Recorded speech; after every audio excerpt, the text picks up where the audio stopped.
10/10/2025 में कुछ महत्वपूर्ण तारीखें होंगी। उन तारीखों को हम आपके संग साझा करने जा रहे हैं, जबकि कुछ तारीखें ऐसी भी होंगी जिन तारीखों को हमको सतर्क रहने की आवश्यकता भी रहेगी।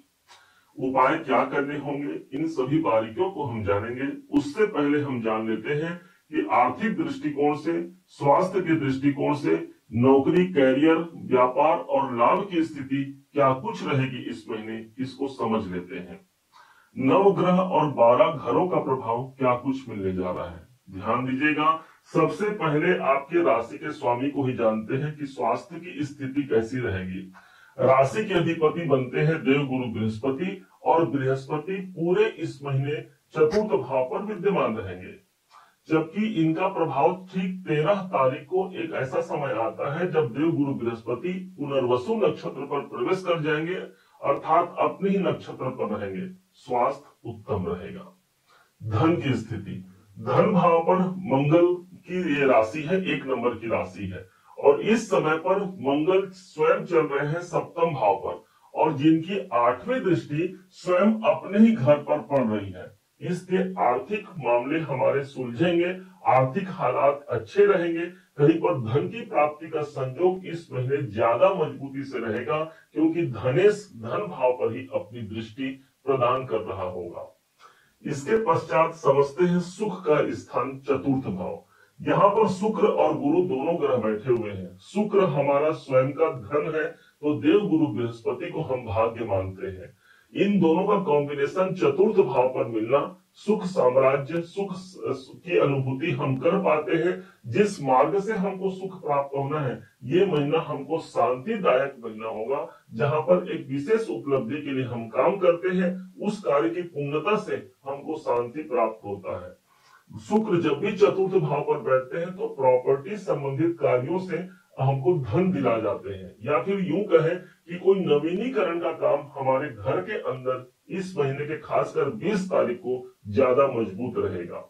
पंचम भाव कैसा होगा? पंचम भाव बेसिकली आपकी शिक्षा है, और साथ ही साथ आपके डिसीजन को क्या हम प्राप्त कर पाएंगे, ये स्थान होता है पंचम भाव। स्वामी बनते हैं चंद्रमा, चंद्रमा की स्थिति बनी हुई है अष्टम भाव पर। स्वयं सूर्य बुध का बुधादित्य राजयोग पंचम भाव पर स्थित है। इसके कारण से जो विद्यार्थी हैं अपनी शिक्षा को आगे बढ़ा पाते हैं, उनका शिक्षा में मन लगता है। यदि आप कोई बड़े डिसीजन की ओर आगे बढ़ रहे हैं तो हाँ, यहाँ पर 16 तारीख तक का जो समय होगा वो बड़े डिसीजन के लिए भी एक पॉजिटिव टाइम रहेगा, जो हमारे फेवर में आने वाला है। सूर्य जैसे ही एक समय आता है कि और वो है 16 तारीख को, यही सूर्य एक घर आगे प्रवेश कर जाएंगे। अब यहां से नौकरी वालों के लिए पॉजिटिव समय है।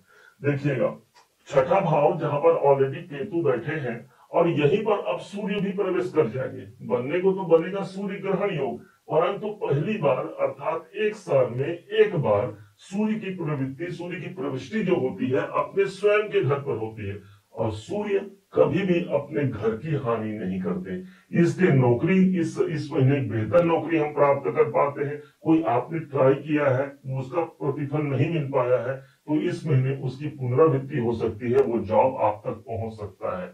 या फिर सूर्य स्वराशि के होंगे तो मान सम्मान प्रतिष्ठा देते हैं। कोई हायर पोजीशन भी हमको सूर्य के द्वारा ही मिलता है, जो ठीक हमको छठे भाव पर प्राप्त होगा।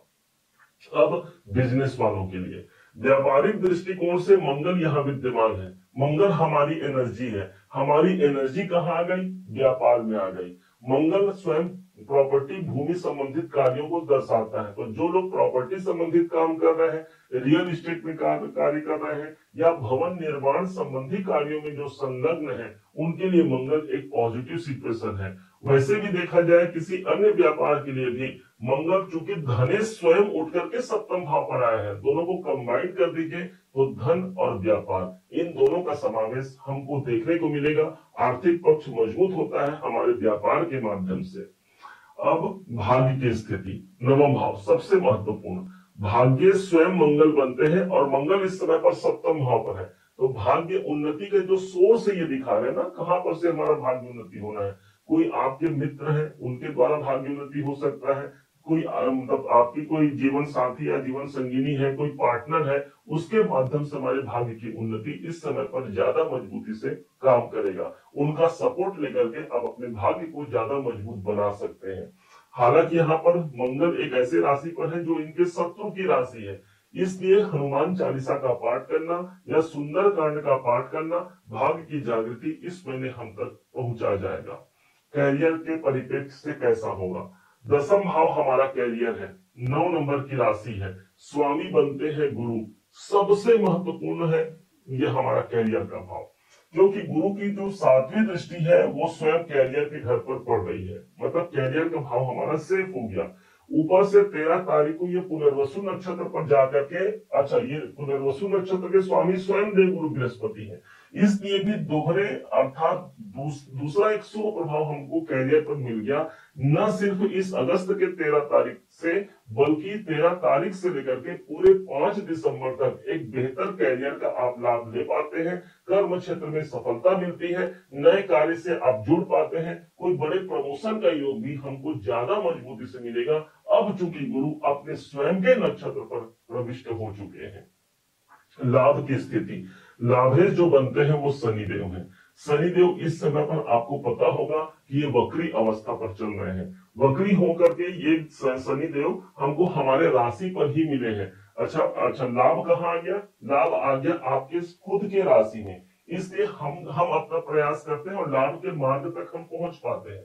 बस एक ही चीज ध्यान देना है कि इस समय पर शनि हमारे लग्न पर रहेंगे, कुछ मेहनत हमसे ज्यादा करा सकते हैं, क्योंकि लाभेश होते हैं तो मेहनत से कहीं ज्यादा हमको लाभ भी यही शनिदेव प्रदान करा जाएंगे।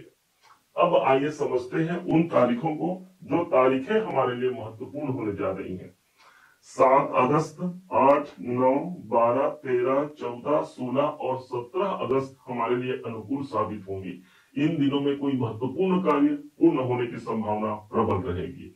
इसके अलावा 1 अगस्त, 2, 10, 19, 27 और 28, 29 को हमको सतर्क और सावधान रहने की आवश्यकता भी रहेगी।